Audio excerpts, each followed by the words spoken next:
Hello everyone and welcome to Courts Today. I'm Debojit Das, and in today's roundup we cover key decisions from the cancellation of Chhota Rajan's bail to landmark rulings on luxury hotel taxation and government accountability. We bring you all the latest developments from India's courts today. So let's begin. Starting with the top court, as it has cancelled the bail of gangster Chhota Rajan in the 2001 murder of Mumbai hotelier Jaya Shetty. The CBI had challenged the Bombay High Court's decision suspending his life sentence. A bench of Justices Vikram Nath and Sandeep Mehta noted that Rajan has been convicted in 4 cases, has over 70 cases pending, and remained absconding abroad for 27 years until his deportation from Indonesia in 2015. The court said, why suspension of sentence for such a man? Rajan was convicted under sections 302 and 120B of the Indian Penal Code, as well as multiple provisions of the Maharashtra Control of Organized Crime Act for conspiring to murder Shetty, who had earlier refused extortion demands. The Supreme Court held that the High Court had erred in granting him relief, set aside his order,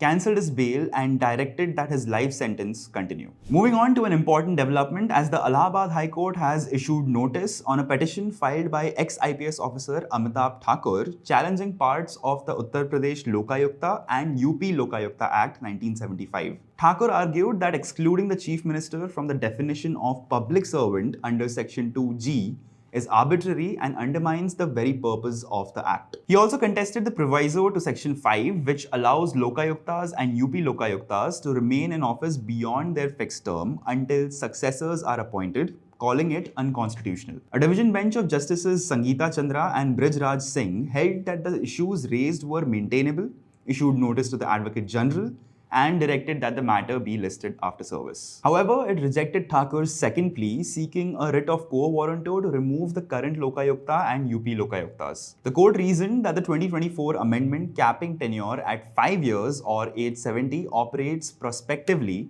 and therefore the current office holders cannot be unseated. Shifting our focus back to the top court, as the Supreme Court has clarified when courts may consider reasons not expressly stated in an administrative order. The case arose when State Bank of India rejected a borrower's one-time settlement proposal without mentioning that he had failed to deposit 5% of the dues upfront, a mandatory requirement under the 2020 one-time settlement scheme. The Andhra Pradesh High Court had directed SBI to reconsider, holding that the omission vitiated the rejection. A bench of Justices Dipankar Datta and A.G. Masih reversed that order, laying down a 3-part test. Number 1, unstated reasons can only be relied upon if the stated reasons are invalid. Number 2, if the unstated reason is evident from the record. And number 3, if the affected party is given notice and a chance to respond. In this case, the court found that the borrower had clearly failed the mandatory condition and had been given sufficient opportunity, so there was no denial of natural justice. The Supreme Court upheld SBI's rejection, stressing that courts should not interfere in administrative or commercial decisions where procedural safeguards have been observed. Not too far from the Supreme Court, the Delhi High Court has upheld the Municipal Corporation of Delhi's move to levy higher property tax on luxury hotels. Justice Purushendra Kumar Kaurav ruled that classification based on star ratings is both rational and constitutionally valid. The case was brought by several 5-star hotels challenging the hike, which was based on the 5th report of the Municipal Valuation Committee under Section 116 of the Delhi Municipal Corporation Act of 1957. The report recommended that the user factor for 5-star and above hotels be doubled to 8 compared to 4 for others, thereby raising their tax rate from 10% to 20% with effect from April 1st, 2023. The hotels argued this was arbitrary and noted that some had been downgraded to 4-star by February 2022. But the court rejected their plea, observing that star ratings are an objective and voluntary accreditation system, and using them as a tax classification benchmark does not violate Article 14. The court also held that the procedure of issuing public notices, inviting objections, and considering the committee's recommendations was duly followed. Moving on, with scathing remarks, the Supreme Court has dismissed a petition seeking reconstruction of a damaged idol of Lord Vishnu at the Javeri temple in Khajuraho, labeling it a publicity interest litigation. A bench led by Chief Justice B.R. Gavai and Justice K. Vinod Chandran noted that the Archaeological Survey of India had already considered and rejected such a proposal,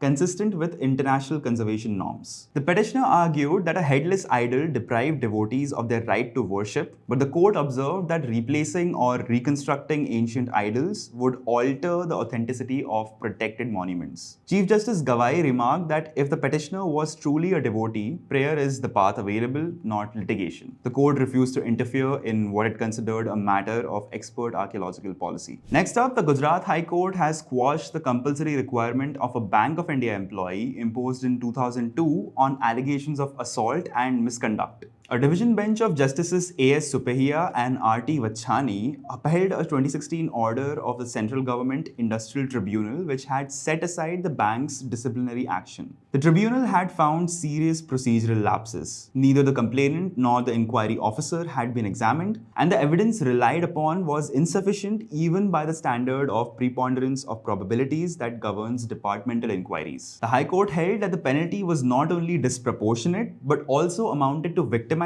and unfair labor practice. It therefore directed reinstatement of the employee with full consequential benefits, including back wages. And finally, the Delhi High Court has ordered the Union of India to pay disability compensation to Ashwini Kumar Sharma, a retired BSF DIG who suffered 42% hearing loss in a 2001 IED blast in Jammu and Kashmir. Despite a medical board in 2017 certifying that the disability was attributable to service, his claim was denied. A bench of Justices C. Harishankar and Om Prakash Shukla held that this case fell squarely within Rule 9, Clause 3 of the Central Civil Services Rules 1939, which entitles such officers to disability benefits. The court directed payment with 9% interest per annum from September 27, 2017, the date of the suitability certificate, until actual disbursement. It dismissed the centre's reliance on Rule 6 to deny relief, pointing out that Sharma had continued serving the disability until his superannuation in 2018. Strongly criticizing the authorities for making him wait for over 2 decades,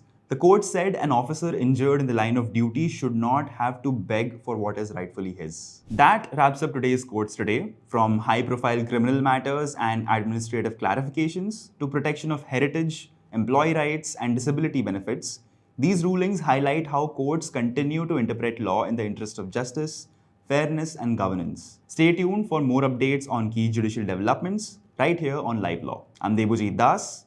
Thank you for watching.